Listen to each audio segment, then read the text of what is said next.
Hello नमस्कार दोस्तों, आज आप लोगों को बताने वाले हैं रेलवे ग्रुप डी में अप्रेंटिस छात्रों के लिए बहुत बड़ी सावधानी की बात है। इसमें देखिए बहुत बड़ी गलती अप्रेंटिस कैंडिडेट कर चुके हैं और जो गलतियां कर चुके हैं, क्या उनको रेलवे अप्रेंटिस का कोई लाभ मिलेगा 1/3 2/3 या नहीं मिलेगा, कौन कौन सी गलती की है जब वो कैंडिडेट नोटिफिकेशन को पढ़े हैं। रेलवे के द्वारा जो 16 जून को नोटिस जारी की गई है, 5वें पैराग्राफ में बताया गया है कि अगर कोई भी अप्रेंटिस अपना कोई भी डाटा गलत डालता है तो उसको रेलवे अप्रेंटिस छात्र नहीं माना जाएगा। तो देखिए अप्रेंटिस छात्रों के लिए बहुत बड़ी सावधानी की चीज़ है और ये वीडियो आप लोगों के लिए बहुत ही महत्वपूर्ण होने वाली है। साथियों, काफ़ी कम समय में पूरी जानकारी आपको काफ़ी जल्दी हम बता देते हैं कि आप लोग ये गलती ना करिए। जो लोग गलती कर चुके हैं तो उनको रेलवे का अप्रेंटिस का कोई बेनिफिट मिलेगा या नहीं मिलेगा, इन सारी चीज़ों को हम क्लियर करते हैं। तो आप सभी अप्रेंटिस भाइयों से निवेदन है कि देखिए ये वीडियो बनाना एक ही मकसद है कि कोई भी अप्रेंटिस भाई का कोई भी गलती ना हो, छोटी छोटी गलतियों की वजह से किसी कैंडिडेट का नुकसान ना हो, कोई नौकरी से वंचित ना हो।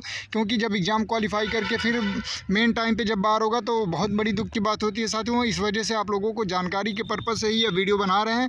और देखिए काफ़ी कैंडिडेट जो गलती किए हैं उन्होंने अपना PDF तक भेजा है, तो उस PDF के माध्यम से आपको जानकारी देंगे। साथियों, तो जैसे कि आप लोगों ने देख लिया होगा साथियों, यहाँ पे रेलवे ग्रुप डी CCA छात्र सावधान, CCA का कोई लाभ नहीं मिलेगा। रेलवे से अप्रेंटिस करने के बाद भी नौकरी नहीं मिलेगी अप्रेंटिस बेस पे। इस तरीके से अगर आप गलती किए हैं तो बिल्कुल अप्रेंटिस बेस पे काफ़ी दिक्कत हो सकती है। क्योंकि रेलवे का जो नोटिस है 16 जून को, अगर आप लोग उसको पढ़ेंगे बारीकी से तो उसमें बताया गया है कि जब नोटिफिकेशन लिंक आया था तो उस टाइम अगर जो कैंडिडेट ने अपना नहीं मतलब करेक्शन किया था तो वो रेलवे अप्रेंटिस नहीं माना जाएगा। तो देखिए यहाँ पे एक कैंडिडेट हैं, उन्होंने अपना पूरा डिटेल भेजा हुआ है, लेकिन प्राइवेसी के चलते जो चीज़ें उनकी प्राइवेसी थी उनको हमने ब्लर कर दिया। लेकिन जो समझाने वाली चीज़ें, जो मेन चीज़ें आपको दिखा के बताना है वो चीज़ें देखिए यहाँ पे बात है क्वालिफ़िकेशन को लेके। जैसे आप 2024 के फॉर्म भरे होंगे, 2025 का फॉर्म भरे होंगे, तो वहाँ पे आप लोगों को देखने को मिला होगा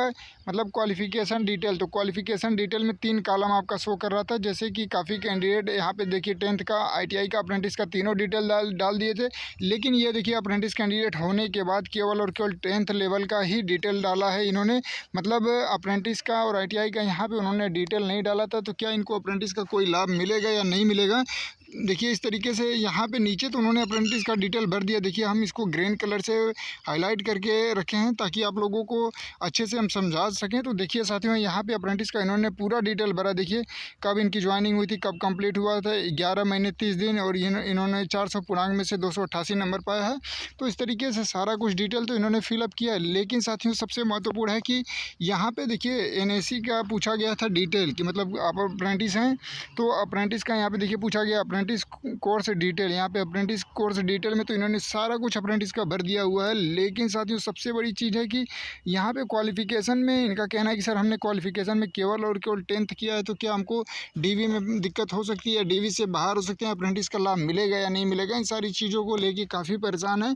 और ऐसे एक ही कैंडिडेट नहीं है, इस तरीके से काफ़ी कैंडिडेट हैं। कोई 10th और ITI दोनों डाल दिया है और अप्रेंटिस का केवल और केवल नीचे भरा है। तो इस तरीके से बहुत से अप्रेंटिस परेशान हैं कि सर इसके बारे में बता दीजिए, क्या हम लोग बाहर हो जाएंगे या DV में बहुत ज़्यादा दिक्कत होने वाली है? तो इन सारी चीज़ों को क्लियर करते हैं। तो देखिए साथियों, जो भी साथी इस तरीके से भर दिए क्वालिफ़िकेशन में केवल मान लीजिए आपने अप्रेंटिस होने के बाद अगर आप 10th डाले हैं, फिर नीचे अप्रेंटिस का डिटेल डालें, पूरा चीज़ सही है तो दिक्कत नहीं होगी। और यहीं पे अगर 10th और ITI दोनों डाल दिए हैं, फिर नीचे अप्रेंटिस का डाले हैं, यहाँ पे मतलब अप्रेंटिस नहीं क्वालिफ़िकेशन में ऐड किया, नीचे कोर्स कंप्लीटेड एक अप्रेंटिस का जो डिटेल मांगा गया है, अगर आप वहाँ पे डिटेल डाल दिए हैं तो भी कोई दिक्कत नहीं होने वाली है। क्योंकि रेलवे के नियम के हिसाब से जो मतलब है यहाँ पे बताया जा रहा है कि कम से कम मिनिमम क्वालिफाई आपने 10वीं डाल दिया है। लेकिन कोर्स कंप्लीटेड एक्ट अप्रेंटिस का जो डिटेल मांगा गया था वहाँ पे सारा कुछ आपने डिटेल यहाँ पे डाला हुआ है। देखिए कि आपने कब से कब अप्रेंटिस किया है,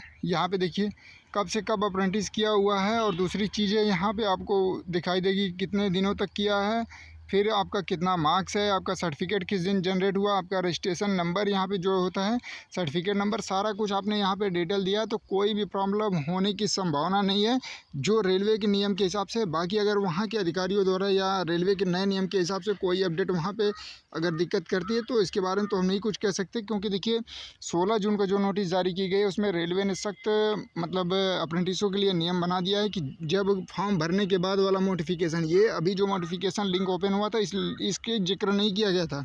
वो तो उन कैंडिडेटों के लिए था कि जो फॉर्म भरते टाइम उनका रिजल्ट क्लियर नहीं हुआ था, उनके लिए था।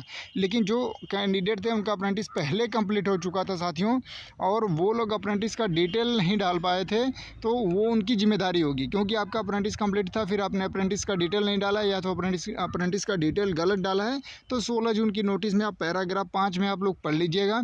उसमें सारा कुछ बता दिया है रेलवे कि अगर आपने मॉडिफिकेशन लिंक यानी जब मतलब करेक्शन का डेट आया था, तो आपने अगर उस टाइम नहीं किया, अगर उसके बावजूद भी आपका कोई भी गलती है अप्रेंटिस में, तो आपको अप्रेंटिस कैंडिडेट नहीं माना जाएगा। तो इन सारी चीज़ों को आप लोग अच्छे से जान लीजिए, समझ लीजिए। और जो कैंडिडेट क्वालिफिकेशन में केवल 10th और ITI डाले हैं अप्रेंटिस करने के बाद भी, और अप्रेंटिस का नीचे डाटा फिल किए हैं, तो हो सकता है कि उनको दिक्कत ना हो। जहाँ तक पूरी की पूरी संभावना है कि दिक्कत ना हो, क्योंकि आप लोगों ने नीचे अपना अप्रेंटिस का डिटेल भरा हुआ है, ऐसा तो नहीं है कि नहीं भरा है, वो भी उसी फॉर्म में डिटेल आपने दिया है, तो कोई दिक्कत होने की संभावना नहीं है। बाकी देखिए रेलवे का नियम तो अभी तक यही कह रहा था, लेकिन बाकी अब देखिए नए नियम से क्या होता है या वहाँ के अधिकारियों द्वारा क्या किया जाता है। तो आप लोगों से हम बता दें कि देखिए हम आप लोगों को वीडियो चाहे जो भी प्रोवाइड कराते हों, चाहे किसी भी चैनल के माध्यम से, जैसे फॉर्म भरने की डेट आई थी उसके पहले आप लोगों को बता दिया गया था कि आप तुरंत फॉर्म ना भरें, 2-4 दिन वेट कर लें, उसके बाद ही फॉर्म भरें।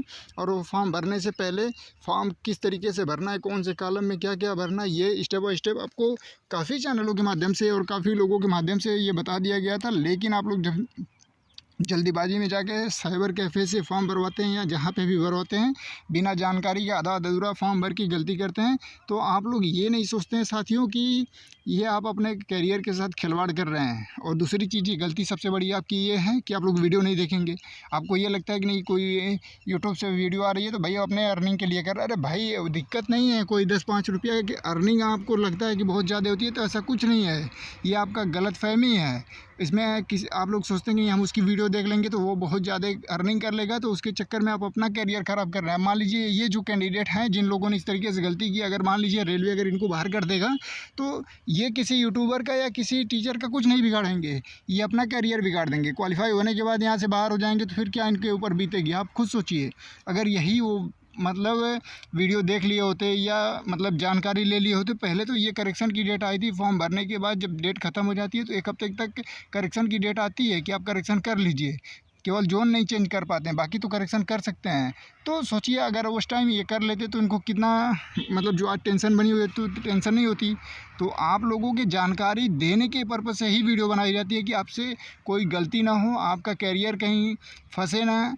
तो आप लोगों इसको गलत भाव में ना सोचा करिए कि नहीं यूट्यूब पे कोई वीडियो डाल रहा है या कोई आपको जानकारी दे रहा है तो अपने पर्सनल के लिए, ठीक है। तो आप सभी भाइयों से निवेदन है कि कोई भी वीडियो आपको प्रोवाइड कराई जाती है, देखिए 2-4 मिनट की वीडियो है, आपके काम की चीज़ रहती है तभी आपको प्रोवाइड कराई जाती है। कोई ऐसी वीडियो बता दीजिए जिसमें आपकी काम की चीज़ें ना बताई गई हों। मान लीजिए आपका सही है तो आपको बुरा लगेगा कि नहीं, ये तो हमने तो सही भरा है, तो हम क्यों इसको देखें। ठीक है, आप नहीं देखेंगे, आपको ज़बरदस्ती कोई नहीं दिखा रहा है। लेकिन जो कैंडिडेट गलती कर रहे हैं, जो इस तरीके से गलती कर चुके हैं, ये आगे ना करें, उनकी जानकारी के लिए ही वीडियो हम लोग बनाते हैं और उनको पहुंचाते हैं। तो आपसे भी गलती हो सकती है, आप सभी लोग 1-2 बार तो उसको देख के तभी कोई काम किया करिए, 2 बार 3 बार उसको जांच लीजिए कि क्या सही है क्या गलत है।